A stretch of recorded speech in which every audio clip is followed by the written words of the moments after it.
All right, my friends, welcome back to another V-Rising video. If you've watched my content for a while now, then you know that I'm obsessed with fresh wipes and starting new runs in V-Rising.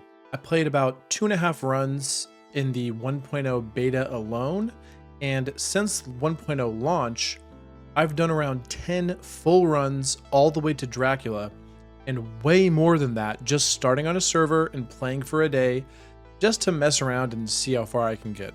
In that time, I've come to two very significant conclusions. The early to late game in V-Rising is an absolute masterpiece, and endgame just plain sucks. Let's start with what makes early through late game so good and then compare and contrast that to the end game to illustrate my point. The early game in V-Rising is some of the most well-designed gameplay that I have ever played in a video game. Here's some confusing images to help illustrate my point. We can see our fresh new vampire out of the tutorial zone on his way to begin a new run. This time right here is pure magic to me.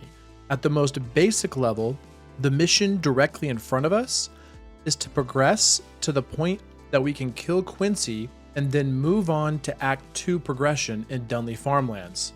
What makes this time so special though can be attributed to the amazing design of this game. We can of course follow the intended or traditional path of grinding up the blood tree until we're at the max level possible and then kill Quincy and move on.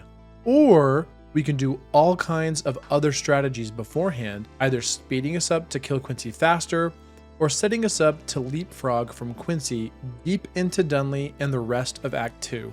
These strats come in many forms. There's a Quincy speedrun where we only do the bare minimum required to get access to his stronghold and then kill him, gaining a quick ultimate point, as well as access to his recipes before our PvP protection even wears out. There's also a more traditional fast start where we focus on killing key bosses, getting to a solid around level 30 or so, and then breezing through Ferocious Bear and then Quincy and heading directly into Dunley, ready to farm iron and cotton right away. We could also do a Dunley Lumberyard play to get fast copper ingots and planks, allowing us to get an incredibly fast copper weapon, something that will give us a big advantage against the other players and bosses that early on. Or we could be even riskier and do either a run to Cursed Forest early for extremely fast iron ingots, or even a run through Brighthaven very early on to get a smorgasbord of mats that will help us through every single stage of the game. If we're starting fresh on an established server, we could even cruise around the map looking for decayed or unprotected castles to infiltrate and rob. There are so many strats we can do at this stage, and it makes each run feel unique in its own way. But they all have one thing in common. At the end of the day, you have to kill Quincy to move on. Even though this progression is technically linear, the game gives us so much freedom in what we can do that this linear progression boss actually highlights the amazing aspects of the game more when you can take so many different paths and then wind up at the same place. This trend continues through mid-game into Dunley, which is arguably even more strategies and methods of progression. At the end of the day, you have to kill Cyril, but there are frankly a ridiculous amount of paths you can take to get to that point. Even in late game, we have multiple paths. You don't have to kill Baron de Bouchon first if you don't want to.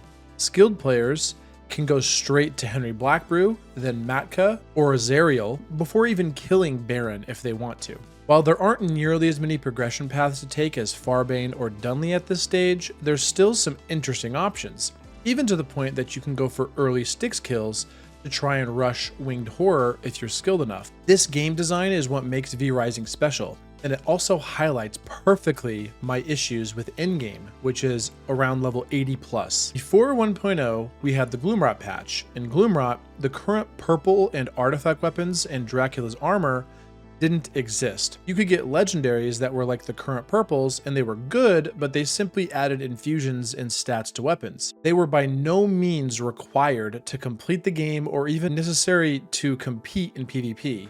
They were definitely good, but not entirely required, since they didn't give additional physical power and didn't give +4 eye levels. And Dracula's armor and all the crazy stats that go with it weren't even in the game. What I personally loved about progression in that patch was the fact that shard bosses, or endgame, were directly after the late game of Henry Blackbrew, Matka, Azariel, and Voltatia. Because of this, it was possible to do very early clears on the shard bosses if you wanted to. I even had a strat where I was able to down Winged Horror at level 74, which was just Dawnthorn, a silver weapon, and a Blood Merlot amulet, and then use the shard to kill Adam the Firstborn and Gore Crusher when he was a shard boss, effectively completing the game 9 levels below the max level. While I find the fact that a strat like that existed was very cool, I fully recognize that Stunlock wanted a more definitive final tier of progression at endgame.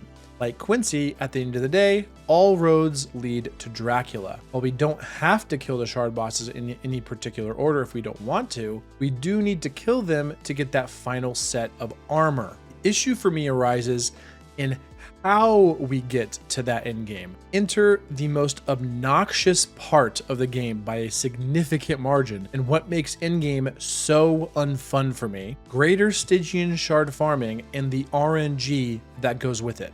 These things plague both PvP and PvE server endgames. First, let's talk about the PvE aspect. Getting a single purple weapon can honestly be a chore. 1500 Greater Stygian shards when you're under level can take a little while to earn, especially when you're barely on level to farm them in the first place. On top of this, on a 1x server, you have to farm Dracula's Garden 6 times to earn enough shards to roll a single purple weapon. And then on PvE servers, people can just take your shards and there's nothing you can do about it. Leeching at incursion events can be extremely obnoxious when all you want to do is farm on your own, and there are people actively trying to take as many shards that you farmed as possible, as well as any jewels or ancestral weapon shards that drop from boss kills. Then there's the fact that purple weapon RNG is obscenely random. Have a particular infusion in mind to complete your build? Well, get ready to roll dozens upon dozens of times in hopes of getting it, let alone getting a weapon with the right infusion and good stats at the same time. Then you have to deal with the artifact weapon drop rate, all while some psycho is trying to take your drops, regardless of how much they contributed to the incursion. Because of all of this, it can take months of farming to get all of the weapons you want. And that brings us to why this is a horrible system for the PvP side.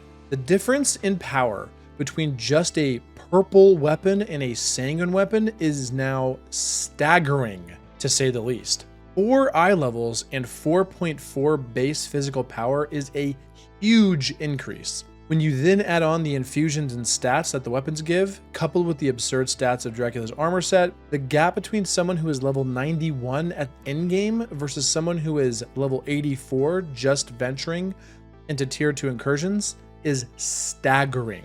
This can make it insanely difficult to farm Stygian shards on a PvP server that you joined late. Then there are artifact weapons. Some artifact weapons aren't entirely ideal for PvP, but a lot of them are either best in slot or so close to it that they might as well be due to the nature of weapon RNG. This creates an even bigger gap in power when 2 opposing players meet, and one rolled a weakened spear with spell stats and the other rolled 1,000 storms. The difference in power between those 2 weapons will boggle your mind. A spear Q from the 1,000 storms will probably do around 100 additional damage at least after the crits and static on average compared to the other weakened spear. Then there are weapons like the Red Twins, Siren's Wail, Hand of Winter, Cloud Dancers, the Morning Star, the Endbringers. All of these get a massive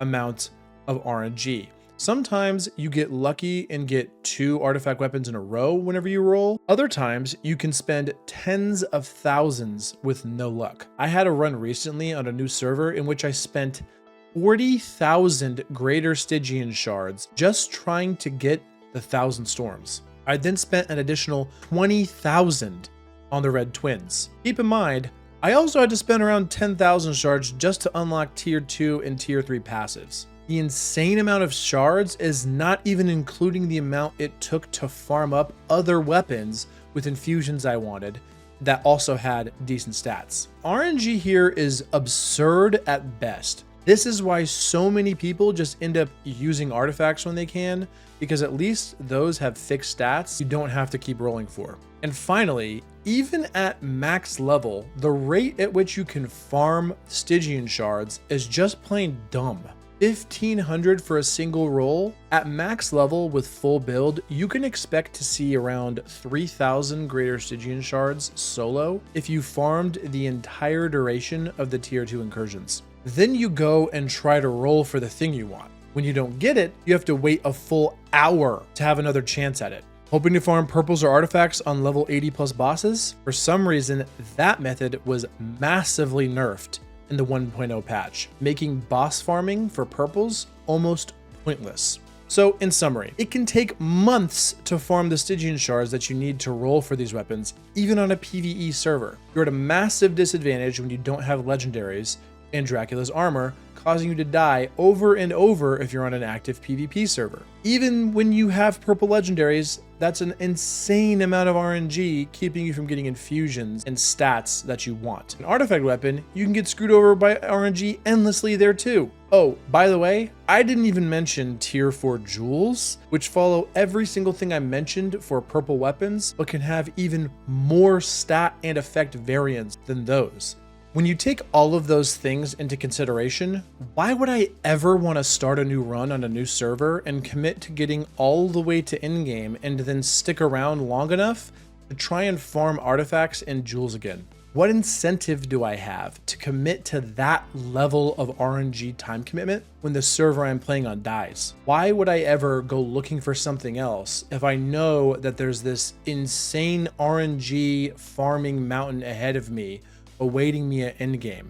It just doesn't make any sense. So what needs to be done to make this better? For starters, dramatically lower or entirely remove the RNG involved in getting weapons. My personal opinion is that the stat variance of weapons needs to be entirely removed, and some way to decide the infusion needs to be introduced. An option for this could be let us choose the stats and infusions ourselves via some kind of function at the Ancestral Forge. Next, reduce the cost of rolling for ancestral weapons, or significantly increase the amount of Stygian shards that drop inside of tier 2 events.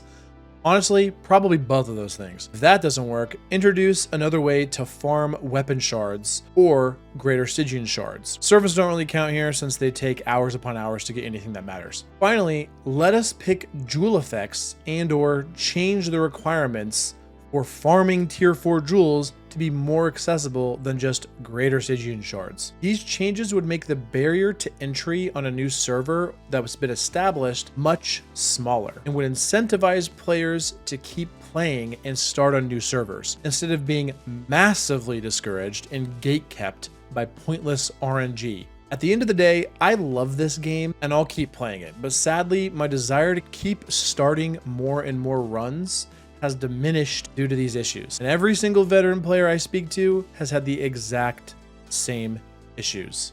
But anyway, that's going to be it for this video. If you enjoyed this, feel free to leave a like and a comment down below. And if you like this type of content, feel free to subscribe because this is what I'm doing. Thanks for watching. Hope you enjoyed it, and we'll catch you in the next one.